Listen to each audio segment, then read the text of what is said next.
Coffee first, boss later. Chapter 1. The philosophy of the first sip.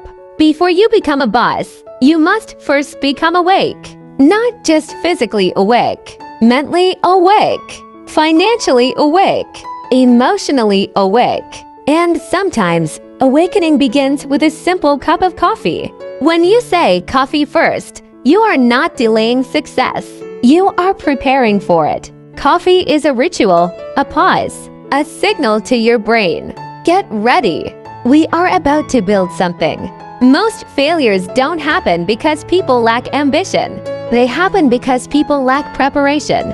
A boss is not born from noise and hurry. A boss is formed in quiet moments of thinking. And many great plans in history probably started with, "Wait, let me drink my coffee first." Chapter 2. From sleepy to strategic. There are two types of mornings. 1. The chaotic morning. 2. The strategic morning. The chaotic morning. Wake up late. Rush everything. Forget priorities. Blame traffic. Blame weather. Blame destiny. The strategic morning. Wake up. Brew coffee. Sit down. Think. Plan. Guess which morning produces future bosses? Coffee doesn't solve your problems, but clarity does. When caffeine meets ambition, something interesting happens. You stop reacting. You start planning. And planning is the beginning of power. Chapter 3. Small habits, big titles. Nobody becomes the boss overnight. You become the boss of your alarm clock, your schedule, your distractions, your emotions. Before you manage employees, you must manage yourself. That cup of coffee represents discipline. I sit, I think, I improve. It's not about the drink. It's about the decision. Every time you choose to improve 1%, you are voting for your future self. One day, that future self signs contracts instead of attendance sheets. Chapter 4. The funny truth about success. Let's be honest. Sometimes your journey looks like this. Motivation, 100%. Energy, 30%. Bank account, 12%. Coffee, 200%. And that's okay. Progress is not a straight line. It's more like Wi-Fi signal, sometimes strong, sometimes reconnecting. But consistency beats intensity. One focused hour every day, with a clear mind and a warm cup, is more powerful than one dramatic burst of motivation. Bosses are not superheroes. They are consistent humans. Chapter 5. Building authority quietly. True authority is not loud. It is calm. The loudest person in the room is rarely the leader. The calmest thinker usually is. Coffee trains patience. You don't gulp it in 1 second. You sip it. You let it work. Leadership works the same way. You learn slowly, improve steadily, build reputation quietly, deliver results repeatedly. One day people start saying, "Ask him, ask her." They know what they're doing. That is how bosses are formed. Not by shouting, but by showing up prepared. Chapter 6. Energy is currency. Many people chase money. Few people protect energy. Energy is the real capital. Without energy, skills feel heavy. Tasks feel impossible. Dreams feel unrealistic. Coffee is symbolic energy.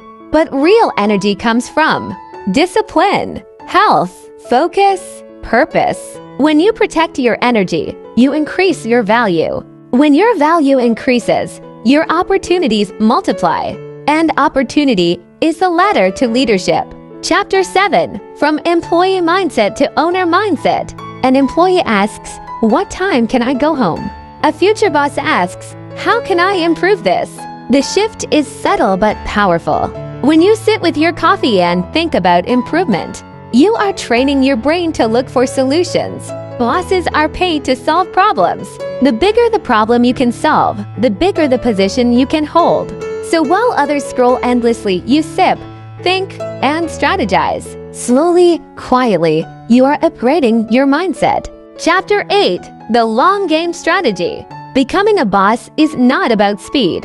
It is about sustainability. Quick success often disappears quickly. Slow growth builds strong foundations. Coffee teaches patience. It takes time to brew. It takes time to cool. It takes time to enjoy. Success is similar.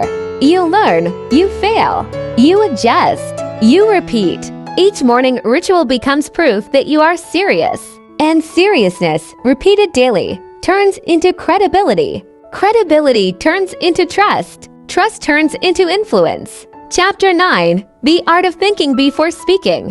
One of the biggest differences between a worker and a boss is this. Workers react. Bosses respond. When you drink coffee slowly, you practice slowing down your reactions. You give your brain time to process. In meetings, this becomes powerful. While others speak quickly just to sound smart, you pause. You think. Then you speak with clarity. People respect calm confidence. And calm confidence is often built in quiet mornings, not noisy arguments. Chapter 10. Discipline is more powerful than motivation. Motivation is like sugar. It feels good. It gives quick energy. Then it disappears. Discipline is like coffee. It's steady. It's reliable. It works even when you don't feel dramatic inspiration. Future bosses don't depend on mood. They depend on habits. If every morning you wake up on time, sit down, reflect, plan, you are building mental muscles. And mental strength is what carries responsibility. Because being a boss is heavy. More income, more pressure, more decisions. Without discipline, pressure becomes panic. With discipline, pressure becomes performance. Chapter 11. Coffee was never the point. Let's be honest. Coffee did not make you a boss. You did. Coffee was just a symbol. It symbolized starting intentionally, pausing strategically, thinking deeply, acting wisely. The cup was small, but the mindset was powerful. You trained yourself daily, and daily effort compounds. Small discipline times time equals massive transformation. Final chapter. Breathe yourself first. Coffee first. Boss later was never about caffeine. It was about becoming before achieving. Before you manage others, manage yourself. Before you lead teams, lead your habits. Before you chase titles, build talent. Success is not a jump. It is a climb. And every climb begins with preparation. So tomorrow morning, when you hold your coffee, don't just drink it. Ask yourself, what will I improve today? What skill will I sharpen? What problem will I solve? What mindset will I strengthen? Because bosses are not created by luck. They are brewed by discipline. Sip by sip. Day by day. Choice by choice. And one day, without drama, without noise, you will realize something simple and powerful. You didn't just drink coffee. You became the person capable of leading.